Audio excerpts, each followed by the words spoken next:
Hi, I'm Hal Roberts. This is Bridge City News. Here's some of the top stories we've been following. The Alberta government is looking at making some changes to protect free speech on both university and college campuses.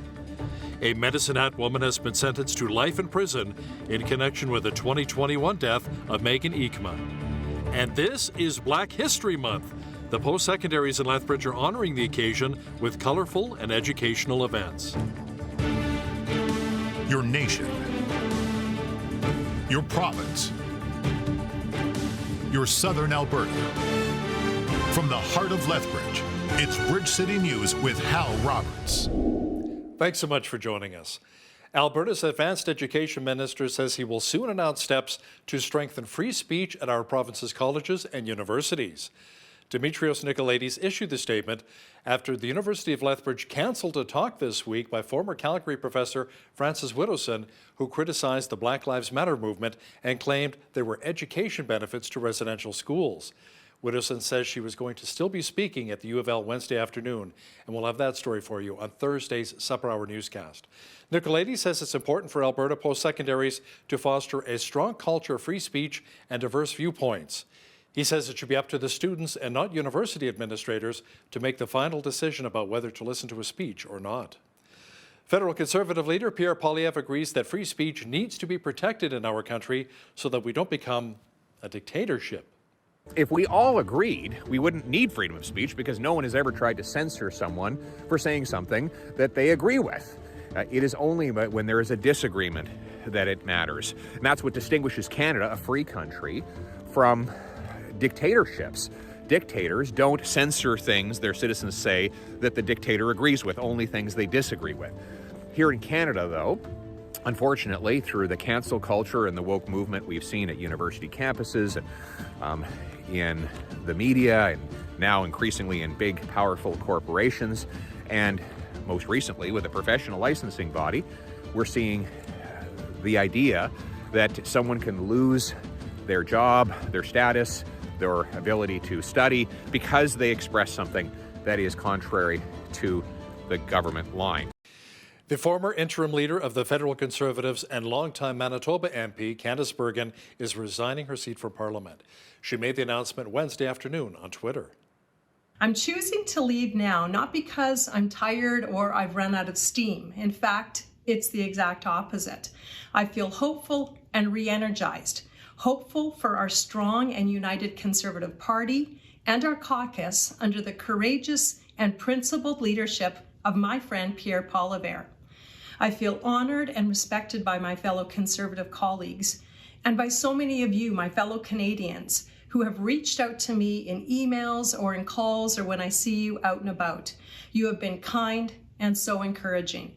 I'm more energized than ever, and I'm optimistic and excited for the future. And as my husband Michael likes to remind me, life is 10% what happens to you and 90% how you respond. And so with God's grace and God's help, I believe that the best is yet to come. Bergen has been MP for Portage-Lisgar since 2008. Alberta's former Chief Medical Officer of Health, Dr. Dina Henshaw, has a new job. She signed a 6-month contract to become the Deputy Provincial Health Officer in British Columbia. The current health officer there is on assignment. Henshaw, who had been the public face of Alberta's COVID-19 response, was removed from her post last fall, shortly after Daniel Smith became Premier. In the statement announcing new hires, BC's Provincial Health Officer, Dr. Bonnie Henry, says she feels fortunate to work alongside such talented and dedicated public health experts. A Medicine Hat woman has been sentenced to life in prison with no chance of parole for 14 years. Melissa Martins-Lagasse pleaded guilty to second-degree murder in the November 2021 death of Megan Eekma. Now, according to an agreed statement of facts, Martins-Lagasse and Eekma were traveling to Medicine Hat from British Columbia when they ran out of gas in Fort Macleod on November the 18th of 2021. The court heard while waiting for Martins-Lagasse's mother to arrive from Medicine Hat to help, Eekma fell asleep. It was then that Martins-Lagasse strangled her with a rope, then dumped her body on the side of a road near Pincher Creek. The Crown requested her parole be withheld for 14 years, citing the violent nature of the crime. Coldale RCMP say 20-year-old Hunter Alexander Frank, who was at Lethbridge Correctional Centre, faces more charges in connection with the death of Tia Blood. He faces a charge of manslaughter and trafficking a controlled substance. He will be back in Lethbridge Provincial Court on February the 13th to answer to the new charges. Blood's body was discovered October 24th near Range Road 225 in Lethbridge County. She was first reported missing on October the 19th. Frank was originally charged with offering an indignity to human remains and 2 counts of theft under $5,000.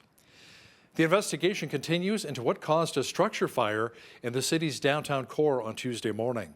Officials say the investigation at the Boan-Tong will be a delicate process because of the instability of the building, along with its status with the Alberta Register of Historic Places. The city says they're working with the province on the next steps to preserve any remaining historical pieces of the building.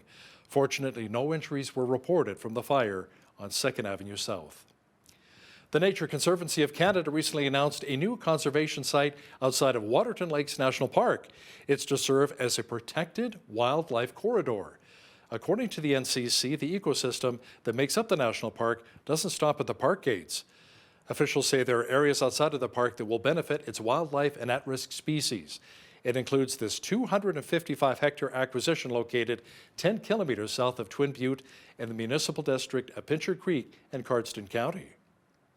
Certainly there's species at risk that use this area. So those could be such things as American badger or western grebe. Those species are listed as special concern under Canada's Species at Risk Act. Also grizzly bears in the area, which is an at-risk species both federally and provincially. It's also a very important place for wildlife that might not be listed, but there could be some concerns about their long-term populations. So in this area, which features sort of rolling hills, the one parcel features aspen forests and wetlands, whereas the other is bisected by the Waterton River and is surrounded by fescue grasslands. So a nice mix of habitats for different types of species. Officials say this recent acquisition builds on over 13,000 hectares of private conservation land surrounding Waterton Park, known as the Waterton Park Front, of which 75% is now conserved. Another mountainous region which is fairly popular is Banff National Park. It is simply a skier's paradise. Well, as of today, smoking and vaping in most public places is now banned in the town of Banff. The new bylaw prohibits tobacco smoking and vaping in its municipal parks and green spaces, on trails and pathways, and at outdoor markets and events.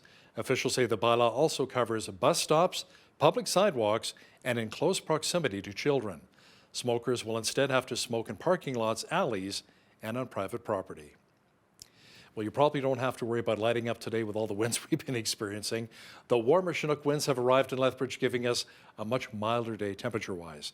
Jeanette Rocher is now with an early peek at the forecast. Jeanette, the good news is that it's warmer, but the bad news is you may need to strap down your barbecue. Yes, very true, Hal, especially since those winds were gusting up to 70 kilometers per hour today. So yes, the Chinook is out in full force, making it feel quite a bit chillier as well than what we were expecting. The expected high today was 2, but we dropped down to about -10 this afternoon. Now overnight, not going to get much colder either, -13 the overnight low.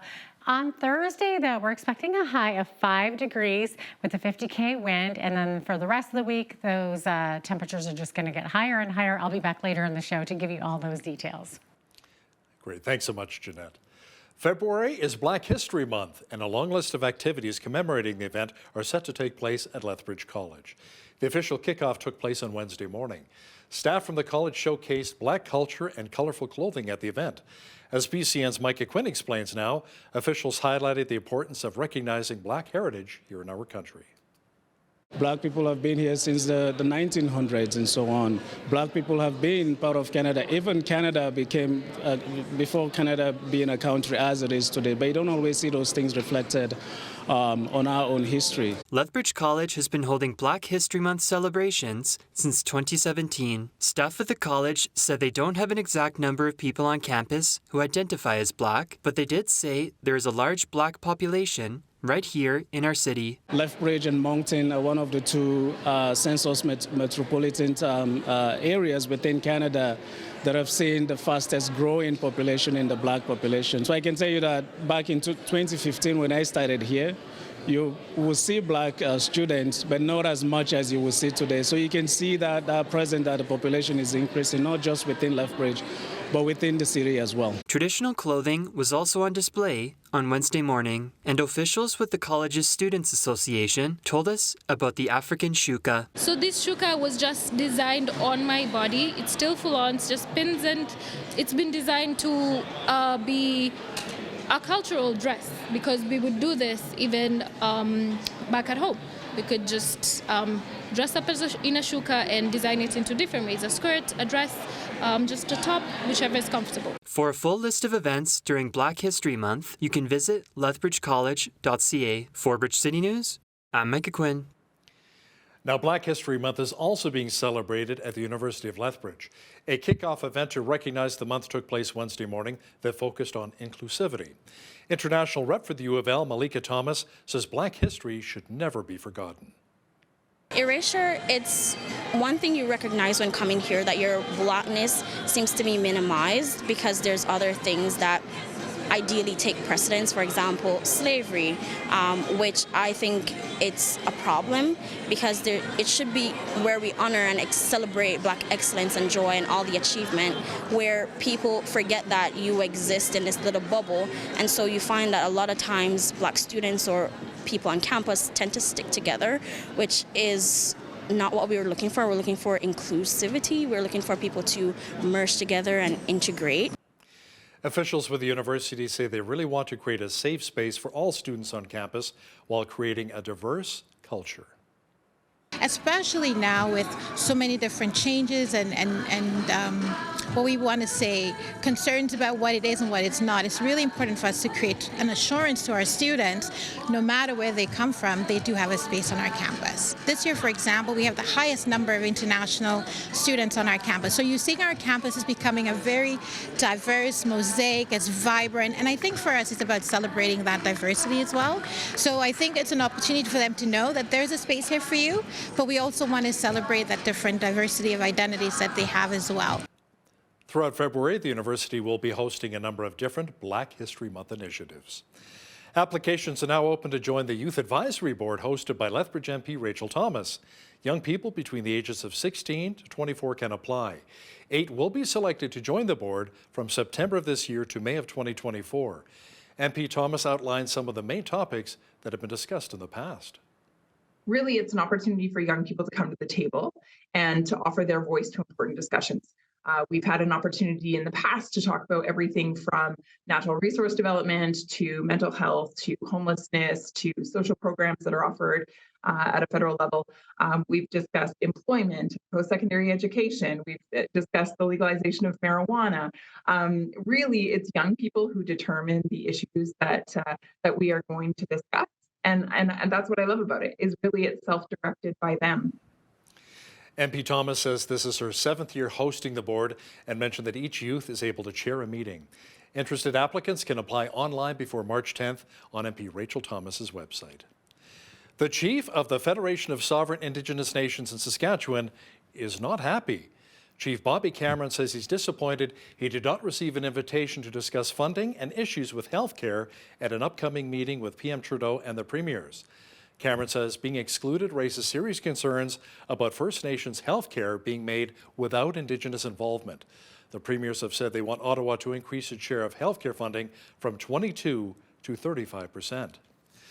NDP MP Heather McPherson is accusing the Trudeau Liberals of basing their sanctions regime on political theatre, as data suggests few funds have been frozen or seized from Russian officials following Russia's attack on Ukraine. Foreign Affairs Minister Melanie Joly says her government will use sanctions to forfeit and divert assets. The people of Ukraine, Iran, Haiti, and Myanmar deserve our support.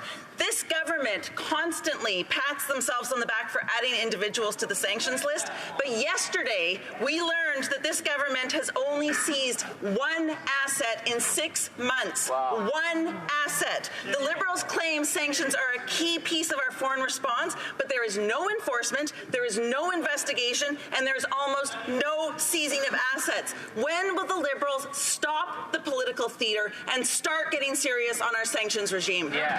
The Honourable Minister for Foreign Affairs. I would like to thank my colleague for a very very important question. Indeed, we've imposed extremely strong sanctions against Russian oligarchs, Belarusian oligarchs, Haiti elite members, as well as Iranians. And what we want to do is to make sure that now we implement the new legislation that we have passed, which will allow us not only to seize assets, but to forfeit them. I look forward to working with her on this very important duty that we have. We're the first country in the world doing this, and we will lead. Canada's Health Minister Jean-Yves Duclos says new standards for long-term care will have a huge impact on our country's seniors. He says they will definitely factor into conversations with the provinces about new healthcare funding. We are working on all types of healthcare to Canadians and to workers, including long-term care, which is obviously very important post-COVID-19. Workers have suffered and patients have suffered enormously. So it's complementary. It's not the only piece of the healthcare conversation. No, this is good news because it's going to help patients and workers live and work in a safer place. And we know that comes with better work conditions for long-term care workers, better physical infrastructure, and better standards to which we can work with, in part, as Minister Kara said, the $3 billion investment that we've announced in 2021. Now, we are looking forward to sign agreements with provinces and territories to see how they can use those dollars to further meet these new standards. Ontario Premier Doug Ford was in Brampton on Wednesday afternoon to discuss changes to Service Ontario. Ford says there will be new digital offerings, including online marriage license applications and health card renewals through video calls. Ford says it's important for his government to continually meet the needs of Ontarians online. We launched Health 811 so Ontarians can connect with a registered nurse day or night, by phone or online, or find local services like mental health supports, community health centers, and walk-in clinics. And at Service Ontario, we now have more than 55 services that customers can access online, including renewal of health cards, license plates, and other government IDs and permits. As we've seen over the past few decades, the province of Quebec is becoming increasingly secular. Bill 21 was passed a few years ago, which prohibits certain public sector workers from wearing religious symbols while on the job. Samuel Bachand is the Justice Centre for Constitutional Freedoms Director for French Canada. He says this may be a form of religious discrimination for certain religions, but Christianity is not likely one of them. I think the rejection of religion is just wall to wall in Quebec, but if you look at the Bill 21, what you'll notice is that objectively it's more of a constraint on Muslims than on Christians, and it's more of constraints on Sikhs, which are very few in Quebec. So I'm not saying that they weren't even on the radar, but obviously it's more of a constraint on them also. Make sure you catch the full interview with Samuel Bachand from the Justice Centre and BCN's Naveen Day coming up in the second half of our program. Well, the warmer Chinook winds brought us some milder temperatures again across much of southwestern Alberta, and the mercury will be climbing even higher. A complete look at the weather forecast is coming up.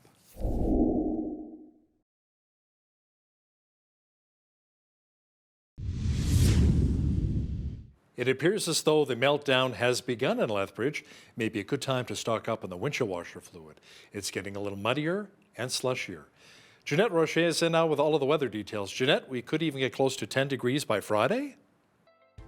Yes, Hal, looking forward to that. We could see up to 9 degrees on Friday and again on Monday, and very close to that on the weekend as well. But as for Thursday, we are going to be reaching a high of 5 degrees with that 50-kilometer-per-hour wind, partly cloudy skies, and then mainly sunny for both Friday and Saturday. Of course, that's when we reach that 9-degree high of 8 degrees on Saturday, same thing for Sunday, and then back up to 9 for Monday, and a high of 7 degrees on a Tuesday. So we're definitely in the pluses from here on out, and we're definitely higher than the expected average high for this time of year. So according to the almanac, the average high for this time of year is 1 degree, average low minus 13. 17 was our high temperature on this day back in 1992, and in 1996 It was a chilly -38. Sun rose this morning at 8:04 and sunset this evening at 5:25 p.m., giving us 9 hours and 21 minutes of daylight now. Lovely. Okay, on the West Coast, we're looking at, pretty even temperatures here. 7 degrees in both Victoria and Vancouver with a mix of sun and cloud. Edmonton could see a risk of frostbite and some flurries. -9 is the high. Pretty extreme wind chill there as well. -1 the expected high tomorrow in Calgary with a mix of sun and cloud.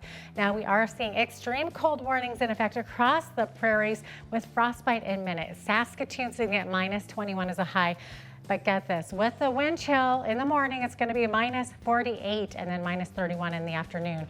Same thing for all of those cities. They're looking at -40 to -30s with the wind chill, so bundle up if you are in the prairies. Toronto sitting at a chance of flurries. Sunny in the morning though, flurries in the afternoon, -1 the high, -2 the high in Ottawa tomorrow. Ottawa also seeing a 2 centimeters of snow and also a chance of flurries tomorrow in Montreal. Sunshine in Fredericton tomorrow, -5 the high there, -1 in Halifax, -4 in Charlottetown, and a high of -8 in sunny St. John's, Newfoundland tomorrow. There you have it. That is your forecast. Today's weather report is brought to you by Ridge Utilities, providing competitive rates for electricity, natural gas, and internet, while investing back in communities across southern Alberta. TC Energy has boosted the cost of its Coastal GasLink pipeline project in northern BC by around 30% to $14.5 billion.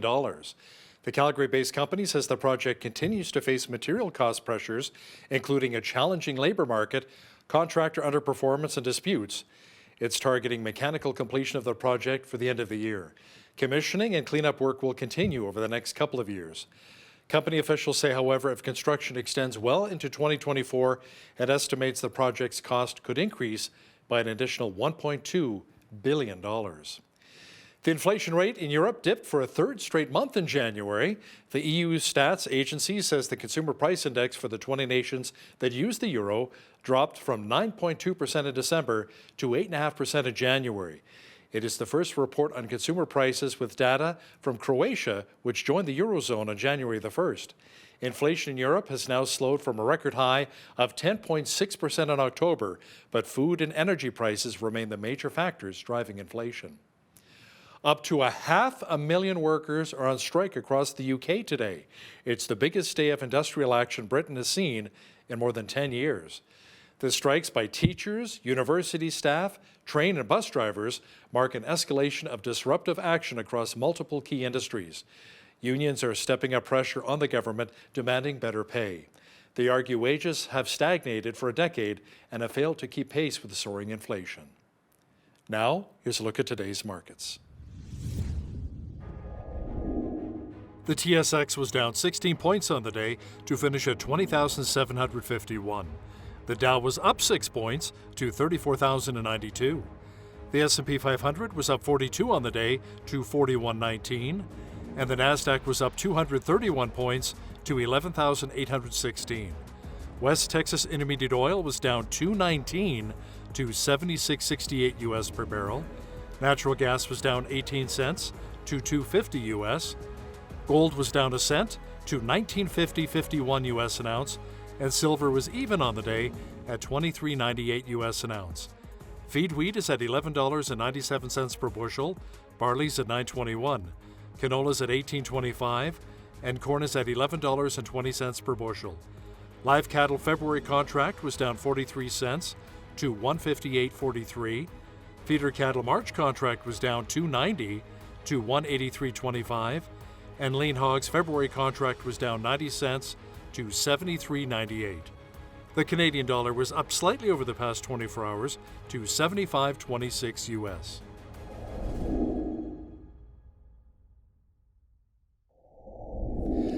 Recapping one of our top stories, Alberta's Advanced Education Minister says he will soon announce steps to strengthen free speech at our province's colleges and universities. Dimitrios Nicolaides issued the statement after the University of Lethbridge cancelled a talk this week by former Calgary professor Francis Widdowson, who criticized the Black Lives Matter movement and claimed there were education benefits to residential schools. Nicolaides says it's important for Alberta post-secondaries to foster a strong culture of free speech and diverse viewpoints. Is there religious discrimination going on in Quebec since the passing of Bill 21, legislation which doesn't allow workers to wear religious symbols? How has the bill really impacted the Christian community and other religious communities across central Canada? Samuel Bachand from the Justice Centre for Constitutional Freedoms in Quebec will give us his thoughts shortly. Listen, if you see news happening in your community, be sure to drop us an email at info@bridgecitynews.ca. We'd love to hear from you. Here's today's Bridge City News Community Calendar. Discover how Lethbridge has played an important military role in the preservation of world peace and security by visiting the Lethbridge Military Museum at the Vimy Ridge Armory at the Lethbridge Airport. The museum is open to the public each Wednesday from noon to 4 p.m. Special arrangements for other days and times can be made by calling 403-328-6196. Admission is free, but donations are gratefully accepted. For more information, visit lethbridgemilitarymuseum.org. Lethbridge Sport Council's Indoor Roving Gyms program takes place Tuesdays at Emmanuel Lutheran Church from 6 to 7 p.m. and Thursdays at the Service Sports Center from 10 to 11 a.m. This program is for kids ages 5 and under and their caregivers. Come and enjoy an hour of fun and get active. Pre-registration is required and space is limited. For details and to register, visit lethbridgesportcouncil.ca/roving gyms. And that's today's Bridge City News Community Calendar.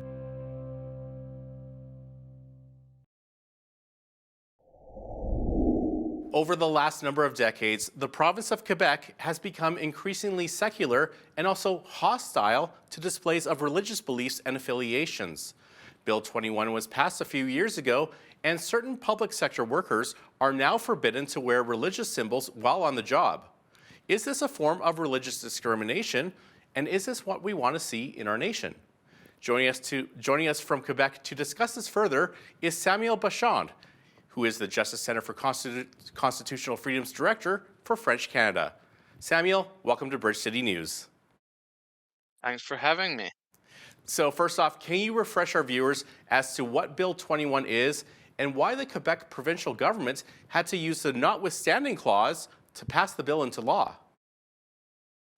Yes, well, I think it's quite straightforward. So the government of Quebec has enacted la loi sur la laïcité, so the act on the laicity of the state, to make it mandatory for all public servants in authority or position of authority not to wear any ostensible or visible religious symbol, and not provide any service with their face covered for reasons of, religious affiliation. So basically, that's it. The Superior Court of Quebec has rendered a judgment in 2021, if I recall well, that declared this valid because of a notwithstanding clause that we might talk about. So basically, there is an exemption clause that was enacted by the legislature of Quebec, l'Assemblée nationale, and the only two elements that were left out because they are not subject to that notwithstanding clause are basically the confessional or the Catholic and Protestant school boards and the elected members of different levels of provincial government, including the Assemblée nationale. So that's where we are. And what has the overall response been to Bill 21 from the minority of residents affected by it? Muslims, Christians, Jews, Sikhs, and others. Well, we don't hear much about them on the French side, at least. So wow, they haven't been very forceful in their resistance, I gotta say. But they are not that different from Christians in general. If we were to compare them to the, let's say, the historical majority. So many people may see Bill 21 as a form of religious persecution. One particular symbol I wanted to ask you about is the use of the ichthys symbol, or as some call it, the Jesus fish symbol. This was used as a code by Christians to meet during times of persecution. So does the Quebec government recognize that as a religious symbol, and are they forbidding it? Well, honestly, I couldn't say because I never saw a case in administrative law or before the courts that dealt with that. But obviously, it would be included. Wow. That being said, I'm not sure where it would apply. If we're talking about a school teacher or public servant wearing it, on a necklace or something, well, there it might apply. But if it's on a car, generally speaking, is one's private property, it doesn't apply at all. So I'm not aware of issues about that precisely. I gotta say though, I'm Catholic, and the Catholic Church has not intervened in the constitutional challenge of Bill 21. And it looks from afar, and I don't read minds, but it looks like the Catholic Church just signed a Faustian bargain there, because Christians don't have, or I'll speak for Catholics, we don't have an obligation to wear or display Christian symbols in general. So this bill is more of an attack on either Sikhs or certain Muslims, especially women, or maybe Protestant Christians who tend to display more, or who are more inclined to display religious symbols in the public sphere. But the Catholic Church was nowhere to be seen.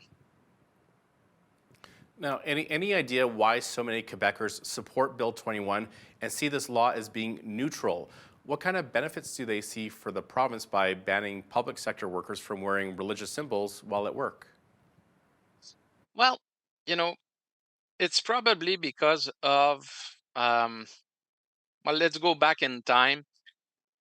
Quebec, for the most part of its, the greater part of its history, was a Catholic,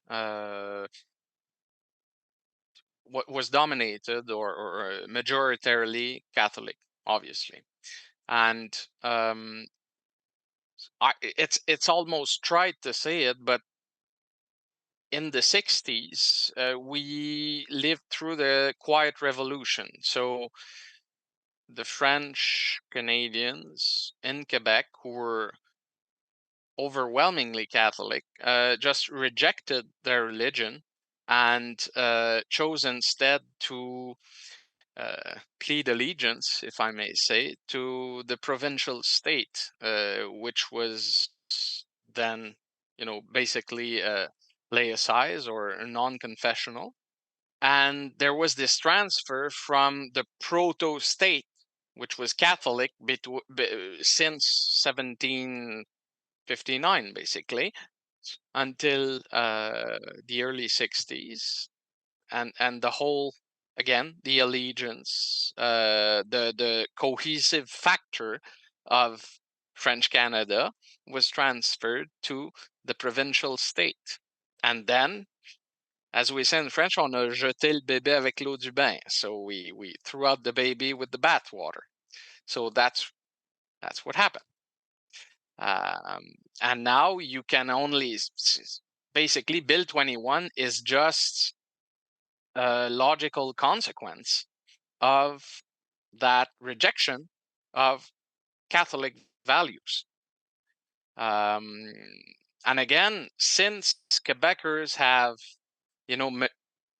massively moved away from Christianity and Catholicism, they have also rejected in a very forceful manner all sorts of other religions, especially um, the,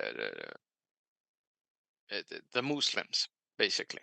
So that's what we're seeing. And I think that if you just look at I'm not talking about bad faith. I think the rejection of religion is just wall to wall in Quebec. But if you look at the Bill 21, what you'll notice is that objectively it's more of a constraint on Muslims than on Christians, and it's more of constraints on Sikhs, which are very few in Quebec. So I'm not saying that they weren't even on the radar, but obviously it's more of a constraint on them also.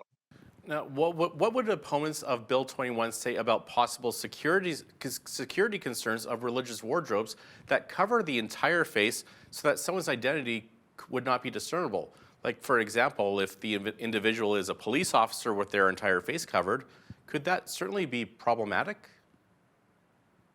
Well, obviously it would be problematic since the role of a police officer is somewhat, uh, uh, public and must be transparent. Look, it's not for me to judge what the precise balance or the adequate balance is to be. And I guess that will be determined in the next 50, 100 years, whatever. But back, that must be 10, 15 years ago, we had the Bouchard-Taylor Commission in Quebec regarding precisely this issue. And the consensus in Quebec, at least, was that policemen and judges and prosecutors were not to wear religious garb or religious symbols at all.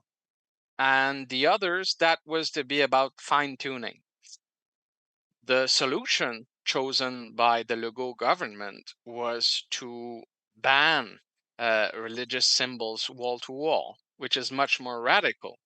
But again, if we're talking about all positions that are associated to the monopoly or the state monopoly over force, then I think we have broader consensus in Quebec, and by the way, in Canada at large. I'm sure if you just ran a survey, that when it comes to judges, policemen, and such roles similar to that, then we're better off with no symbols at all because it's too charged. Or yes, basically that's the problem.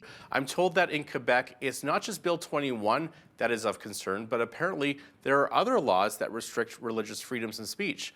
If so, can you share some examples? Well, look, as you know, we've had the Bill 101 since, well, it's been a few decades now. And the Bill 96 has, let's say, restricted linguistic freedoms even more recently. So let's say in the realm of workplace law, if you want to hire personnel or staff, well, you have to justify under even more stringent standards your decision to hire a bilingual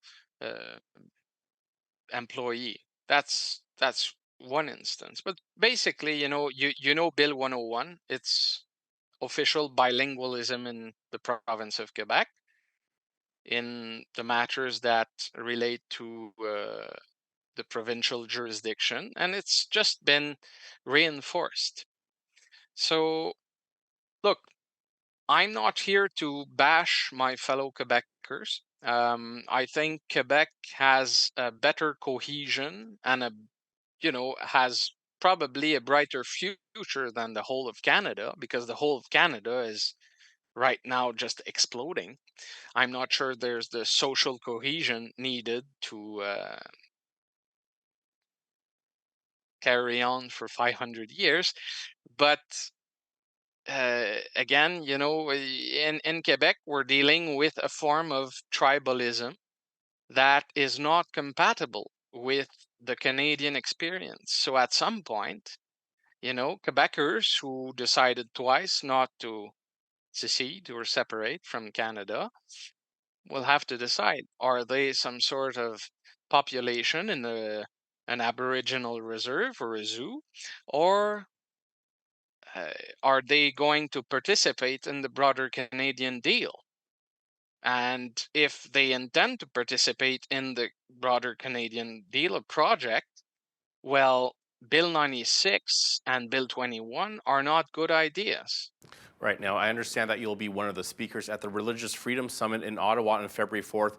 Very quickly, can you just tell us a bit about that? Yes, well, it'll be a talk mostly about the constitutional and legal issues that have arisen in the last 20 years. So state neutrality as defined by the Supreme Court of Canada. Bill 21, we discussed it just in the past few minutes. And also, since I have, you know, substantial experience and knowledge of it, the recent evolution and developments in or within the Catholic Church, which although it is not, let's say, authoritative, or it's not a real social player or actor anymore in Quebec, remains very prevalent in the news for bad reasons. And I think that that phenomenon, which we can relate or link back to Rome right now, is detrimental to the whole of Christendom and the whole of the Christian communities in Quebec and Canada. So I think this is an element that I'll be elaborating upon. We're out of time, but thanks so much for being with us today, Samuel. We really appreciate having you on our show today. Thank you.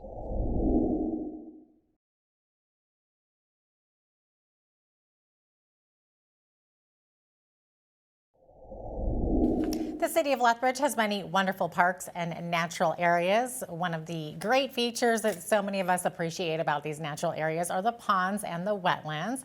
And we wanted to take a deeper dive to learn more about the importance of these special places. So we asked Kirby England, who is a local plant and wetlands expert from Lethbridge College, to join us today. Kirby, welcome to Bridge City News. Great to have you on. Thanks, Jeanette. Appreciate it. Okay, so in addition to being on the faculty at Lethbridge College, you teach environmental sciences, right? So part of your biography also says that you're a riparian analyst. So maybe explain to our viewers what that is and what you do. Sure. So that's a little bit of an older title, but I'll run with it. Sure. A riparian area is basically that transition between an aquatic ecosystem and a terrestrial ecosystem. So in Lethbridge, we're home to, I think, North America's third largest river valley park, which is pretty impressive. And because we're home to such a large river valley park, we're home to a huge amount of riparian area. And so as a former career of mine was as a riparian analyst with a group called Cows and Fish, which is, of course, sort of founded in Lethbridge, and many Lethbians will know well, or Lethbridgeans, I suppose. Yes, exactly. You'll know which one is correct. And so, yeah, I kind of went on from that. I'm still a riparian area and wetland ecologist here at Lethbridge College, and also for my own environmental consulting firm, which is called Ubetula Environmental. Well, then you would be the perfect person to ask this question to. Why are the natural wetlands that we see in the community parks around us, why are they so important? Yeah, well, we should step back ever so slightly there. Few of the wetlands in many of our community parks are actually natural. There are a few, certainly along the river valley, some that were sort of formed by more natural processes. But a lot of the wetlands that we do have in the city of Lethbridge are engineered wetlands or designed wetlands, which is fine. It's sort of a benefit of having irrigation in the district, is there's all of this extra water to go around. And those wetlands play really important roles with regards to that water. They do lots of water filtration, extra water storage, and then of course the part that we can appreciate when we go to those spots is the huge amount of biodiversity that we're going to see there. So all of the birds that take advantage of the wetland, fish in some of those systems like Nicholas Sharon and Riverstone Pond near where I am. And then of course all of the beavers and muskrats and everything else we sometimes see in our city of Lethbridge. Yeah, definitely. So can you maybe compare those with the importance of wetlands in and around a farmer's field, for example? Definitely. So in both cases, the sort of common expression is the wetlands are the kidneys of the ecosystem. They're doing all of this water filtration, removal of pollutants, removal of nitrogen and phosphorus, things that are pretty common around many a farmer's field. And so those wetlands are basically improving the water quality, they're improving the conditions for soil microbial activity for a variety of organisms. And so just as they're important to have within the city, they're really important to maintain out there on the land. And the numbers on this are, approximate, but I believe it's about 78% of all wetlands in the prairie pothole region, which of course we're a part of, have been converted or otherwise removed. So it's really quite an imperiled ecosystem when 4 to 5 are already gone, and we're still continuing to convert those wetlands. Well, everyone thinks that beavers are cool and, always busy. They can maybe sometimes cause problems for landowners. Do we have beavers closer to Lethbridge? I believe I've seen at least a couple. You certainly have. Yeah. So one of the things we just did this last fall as part of some work with the city of Lethbridge was a sort of active lodge survey. And the numbers may have changed slightly, and hopefully I'm okay releasing this data, but we had around 15 active lodges sort of entirely along the river within the city of Lethbridge. So, you put it at around 5 beavers on average in each of those lodges. And, we may have anywhere from, say, 60 at the low end to 80 at the high end or 90 at the high end, but 75-ish beavers in and around our river valley. And many folks, of course, have seen them. And a real highlight in this city is the high level bridge, of course. And a real highlight for me as a beaver researcher was to find a beaver colony right up against one of the big cement buttresses of the high level bridge, and living basically right on the downstream side of that. And did you find it? Well, yeah, I wouldn't say I was the first. And certainly when you're telling folks you're looking for beavers in the city, they're always going to say, oh, I know this lodge, I know this lodge. And so, but we did confirm, as of mid-October at least, that beaver certainly had built a good food cache there, meaning they're going to try and overwinter in that spot. So those Lethbridge folks who want to get out and see beavers, head down to the Helen Schuler Nature Center, take your trail network out to the riverbank, and you'll see that big, impressive beaver lodge right on the back. Sounds awesome. And speaking of Lethbridge folks that want to get out and about, do you have any favorite natural areas around the city that would make for a great weekend afternoon visit that you could recommend? Definitely. So, that's one of them. Head on down to the Helen Schuler and get onto that, the River Walk and Coulee Walk, any of those. Coulee Walk, less of a beaver spot, obviously, but certainly a good one. If you want to get a little more of a, wild Lethbridge experience, we like 6 Mile Coulee in behind Lethbridge College here. There's some active beavers in there at any point in time. I actually have some students out right now doing some willow staking and some habitat improvements with the Old Man Watershed Council down in 6 Mile. So definitely a good spot to check out. And then, even if you just want to sort of see a wetland and see some of this biodiversity, places like Helen Schuler, Nicholas Sharon are a good spot. Nice trails. You're going to get the full treatment there. Wow. Okay, so switching gears from beavers to Sure. Let's talk about cattle. So while doing some research for this interview, my producer found that there were studies done using cattle grazing and native plants to regenerate wetlands areas down actually in Nevada. So that group seemed to have a lot of success in bringing the wetlands back to that part of the state. So have you done any similar research on the benefits of grazing cattle around wetlands in southern Alberta? Yeah, so not me personally to the extent, with that group Cows and Fish, which is the full name, Alberta Riparian Habitat Management Society. That whole thing was born out of exactly what you've said, that, sound stewardship of riparian areas and wetland areas by livestock producers can really have huge benefits both to cattle and to fish. And of course, fish thrive on aquatic ecosystems. And a healthy, intact riparian area is just going to improve the quality of that ecosystem. And so, certainly, we do have that work being done in Alberta. Lots of research to that.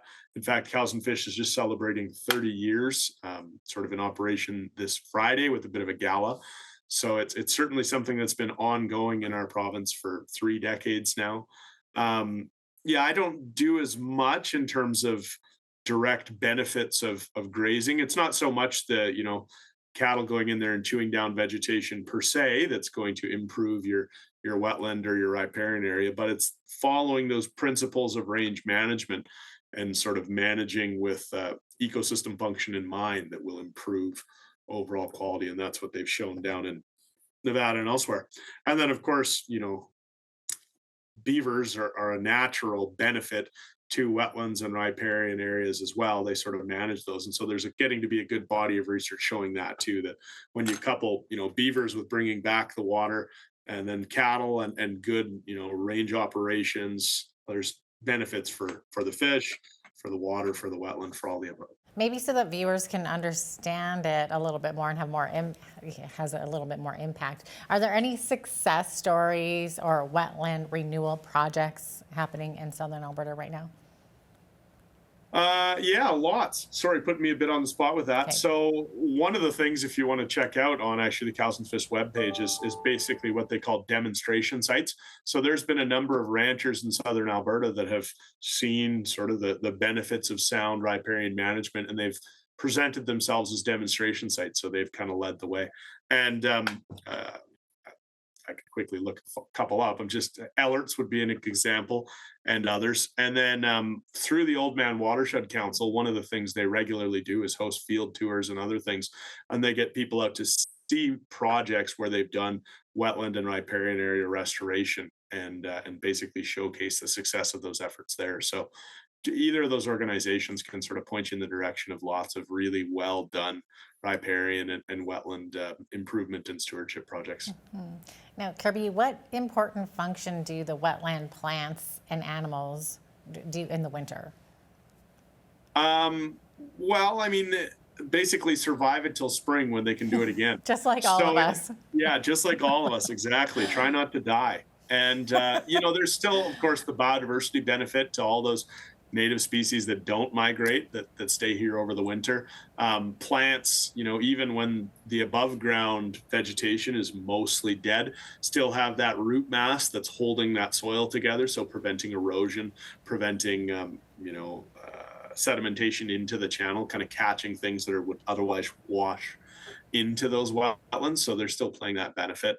And then, the wildlife species are still a part of an ecological community. So prey for predators and likewise predators to help manage prey populations and nutrient cycling and all those sorts of steps that never stop. For sure. Okay, so let's talk about another field that you specialize in, and that would be plants. So what made you want to research and study plants? Well, eyesight mostly. So I was going to be a wildlife biologist, and I start working, on a grizzly bear project. Well, that was fine. I could see bears and do that work. But then we're out there looking at birds, and what's this brown thing that just flew by? And somebody goes, well, that's a so-and-so. I go, I didn't get that. I can tell you it's a little brown bird. And that was just kind of the realization, like, wildlife's really moving fast and you got to identify it. I like learning what things are. I like identifying them. I've always done lots of that.